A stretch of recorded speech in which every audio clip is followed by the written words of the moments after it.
Good morning, Fort McMurray with Buffalo and the rest of the world. You've tuned in to the Mac City Morning Show. I am your host, Elliot Pierre. We're going to start today's episode off the same way we start every episode off, with a moment of gratitude. I know you could be doing a million other things with your time, and the fact that you spend it with us truly does mean the world to me. So thank you. On that note, Tanner, hit him with the intro.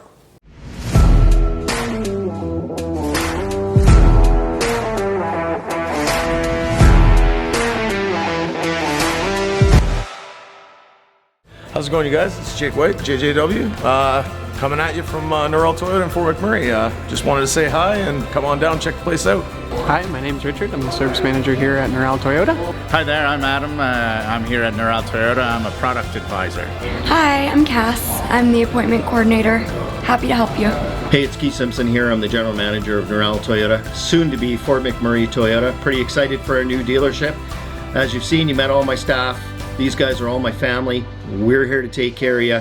Come on down and be part of our family. And we are back. Big shout out to NOHA Toyota, our title sponsor for today's episode. We really do appreciate your ongoing support. As everybody at home knows, I do not introduce my guests because they can do a better job at that than myself. So, sir, can you please tell everybody at home who you are and what you're about? Well, I can say my name is Keith McGrath. Lived here for almost 40 years. My family was raised. Obviously, they're all gone. Me and Bride and the dog are here, and what I'm all about. Well, most people know that I'm just a blue-collared worker that enjoys people, enjoys the odd challenge, and far from perfect. And some of my best education came at the cost of my mistakes. There you go. Huh? It's a life well lived. Life is well lived, and like anybody else, made a few wrong turns on that road, but always got either guided back to the right road or put myself back. Yeah. So from time to time, I sit down and talk to you, and I own a small business here, and you've been in big, small. You've been all over the place. You have a lot of experience, and I always find that when I come and chat with you about like, hey, what should I do in this direction, or how would you play this? You have like a wealth of experience from your past. You want to talk a little bit about small business in the community for me? Well, I certainly know what small business done for me, Elliot. Mm-hmm. In 1985, I was probably working for 6 or 7 outfits: ProServe, Casman Construction, Wendell, Track.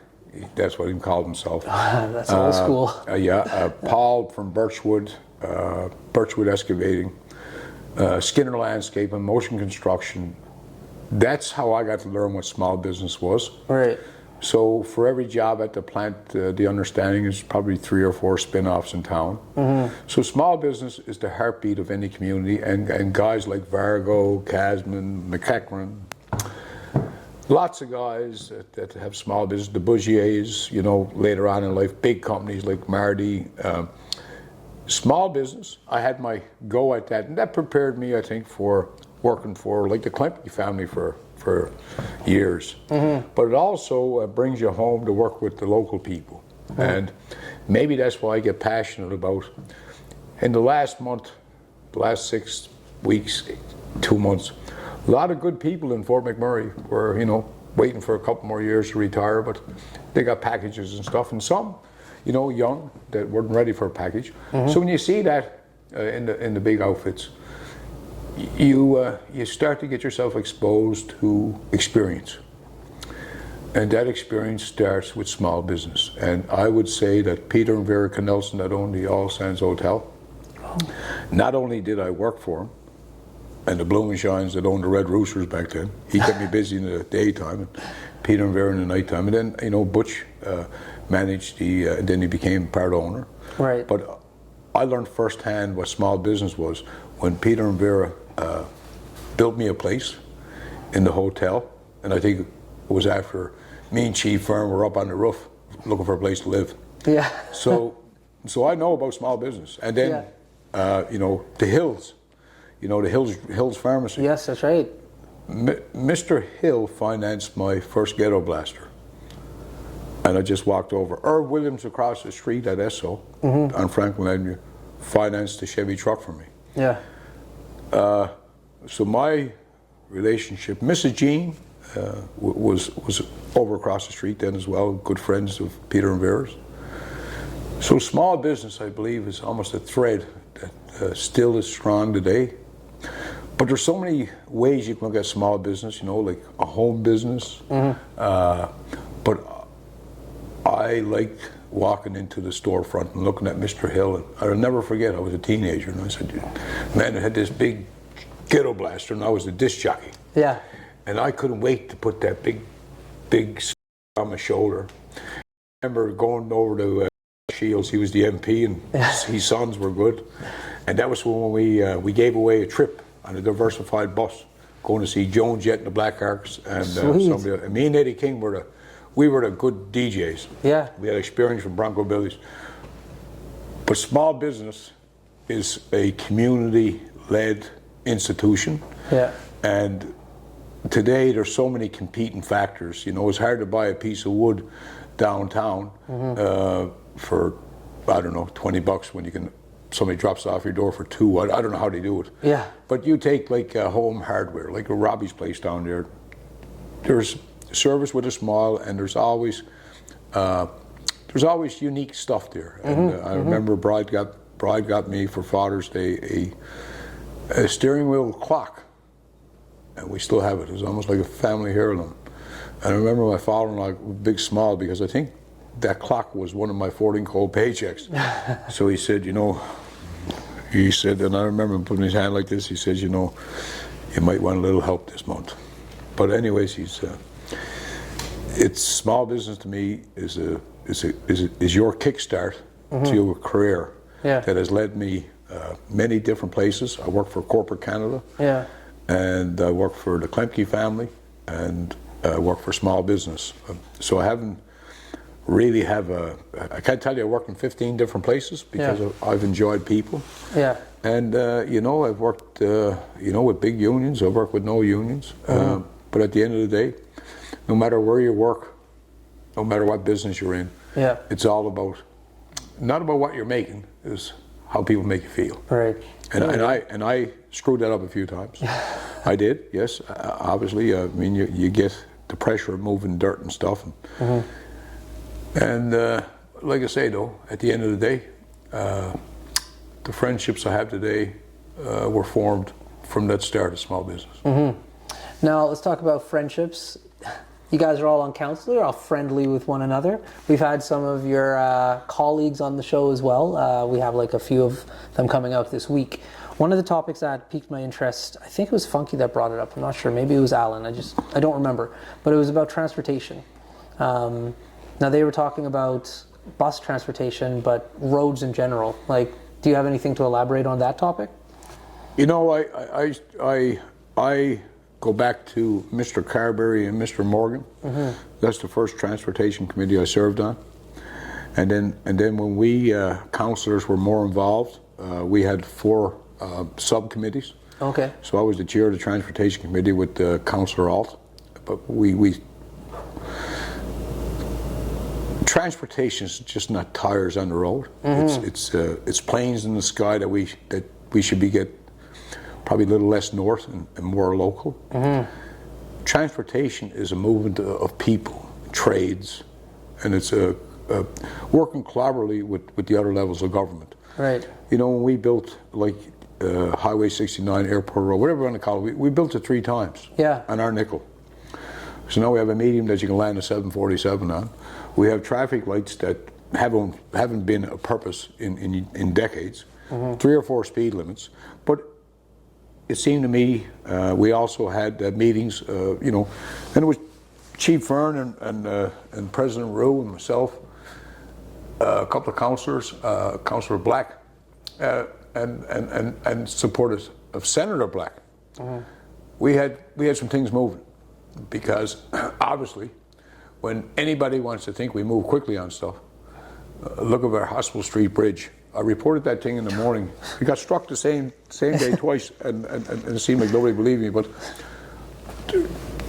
the people live with some people with a perception that councillors are just councillors. Well, I went up that road for almost 30 years, and I can tell you, a lot of moms and dads were 15 hours, a couple hours too long sometimes, and the oil sands plants never had a shift change. They went right in a couple of years, but we persevered. And then we had some commitments from the federal and the provincial government about navigational aids. So the Transportation Committee, I put a motion forward, and it was so diluted when it come back the other night, we just turned the other way. Because as elected officials, we need to look outward and know that we can't take pipes out of the ground that were put in there 20 years ago. We can't change yesterday, but the people put trust in us to work collaboratively, but also, if you need to be a more of a centered group, form a group like we did with the Wood Buffalo Recovery Committee, and reach out to the community leaders that want to serve, form that committee, and draw resources from our biggest partner, which is industry. Yeah. And let's get the ball rolling. Because I heard around the provincial election they were going to twin the road from Bigfoot, and for people that don't know Bigfoot, that's from the road that we twinned. And I think it was 85 million cubes of dirt that was placed in about a year and a half. And that was called the relocation, Highway 63 relocation. I have a buckle over there to part the crew. I know the work can be done because we have the best craft people, the best professionals. And my thinking about the Transportation Committee would be, it's all inclusive. And until we get a road built where we can get mom and dad home in a decent hour, that's what's going to sustain our community. But now in the last couple of months, as you've seen, we have some people back in our region that can't wait to shell it out. And that's not good for your kids, not good for me as a senior, because I went Monday to the seniors luncheon, and the room was full because grandma and grandpa, they want to be close to their families, and I have a responsibility to make sure that we get closer to it, and hence I wanted that Wood Buffalo Transportation Committee. But like I say, it was I would say, what do you call it? Polarized, politicized, whatever you want. Yeah. It took a lot of energy. And on the other side of Manitoba, they got about 3 kilometers, and on our side we have about 52. And that would give us an all-seasonal road to out through La Loche, Saskatchewan. And there's a lot of people, a lot of workforce that come from Saskatchewan, whether you like it or not. Right. There's always a need for a commuting workforce, specialized in shutdowns and stuff.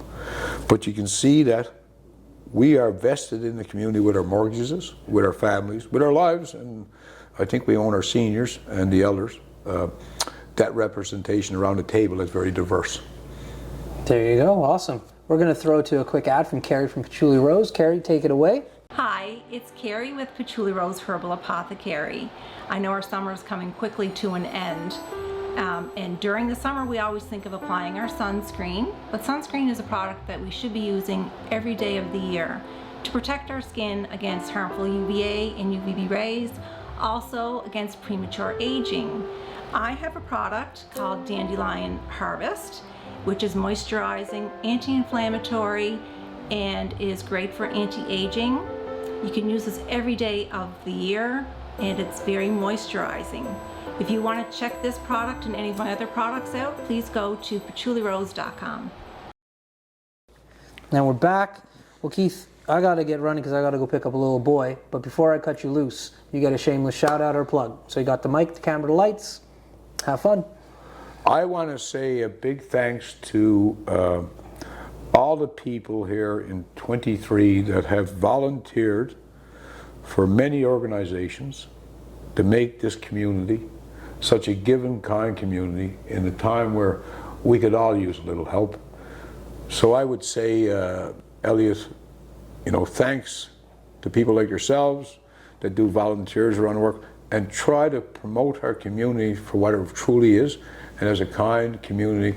But we have issues to deal with, but who don't when you deal with the 3rd largest budget in Alberta? There you go. Awesome. Well, for McMurray with Buffalo, the rest of the world, that's been another episode of the Mac City Morning Show. From the bottom of my heart, thank you for tuning in. Big shout out to Noral Toyota as well as Carrie from Patchouli Rose. We appreciate both of your ongoing support. Hope everybody at home is having a great day, and we'll see you tomorrow. Peace. What a deadly old way to end another morning show. Later, boys. It's so ballistic!